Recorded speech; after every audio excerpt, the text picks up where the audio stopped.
मुझे याद है वो दिन जब मैंने अपने सवालों के राजकुमार को पहली बार देखा था। मानो ज़मीन रुक गई हो और मेरे पीछे वायलिन बज रहा हो, और तभी उसने मुझसे आकर अपने ही घर का रास्ता पूछा।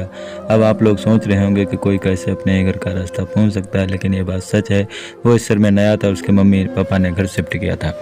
अरे मैं तो अपने बारे में बताना ही भूल गए। मैं यानी अकू यानी आकृति, और ये राजकुमार कोई और नहीं, मेरे पति देव हैं यानी हिमांशु। और अभी 3 साल पहले मेरी शादी हुई है। और ये पहली बार था जब मैंने हिमांशु को देखा, और वो कहीं और नहीं, मेरे घर के बाजू वाले घर में रहता था। मतलब मेरी शादी मेरे पड़ोसी से हुई है। और मुझे याद है शादी के दिन मेरे दादाजी ने मुझे पासबुक दी थी और बोला था इसमें मैंने 1000 रुपये डाल दिए हैं।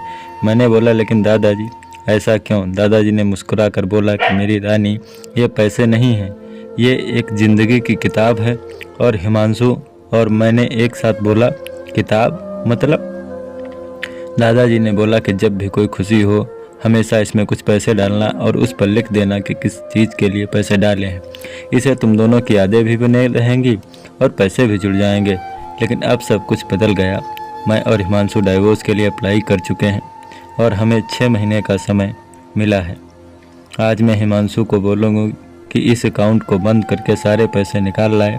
उसी रात मैंने हिमांशु को बोला, और अगले दिन जब हिमांशु बैंक में लाइन में लगा था, वो पासबुक देख रहा था और उसने वो सभी यादें पढ़ी और बिना काम के वापस आ गया और मुझे बोला कि तुम जाकर करो ये काम, मुझे और भी काम है।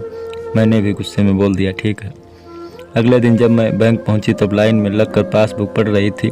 पढ़ते पढ़ते मेरी आंखों में पानी आ गया और मैंने ये सोचा कि कैसे मैं हिमांशु से दूर हो गई और कैसे डाइवोर्स के लिए हम मान गए। मैंने सोचा कि घर पहुंचकर हिमांशु से बात करूंगी। जब मैं घर पहुंची देखा हिमांशु घर पर ही है और मेरे घर में आते ही उसने मुझे गले लगा लिया और बोला मुझे पता था कि तुम ये काम नहीं कर पाओगी और वापस आ जाओगी।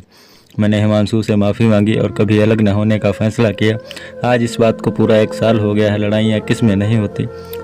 बात यह है उन सभी बातों को भूल के आगे निकल जाने की। अगर दादाजी ने पासबुक ना दी होती तो हम तो कब के अलग हो गए होते, बिना सोचे कि लड़ाई की जड़ क्या है।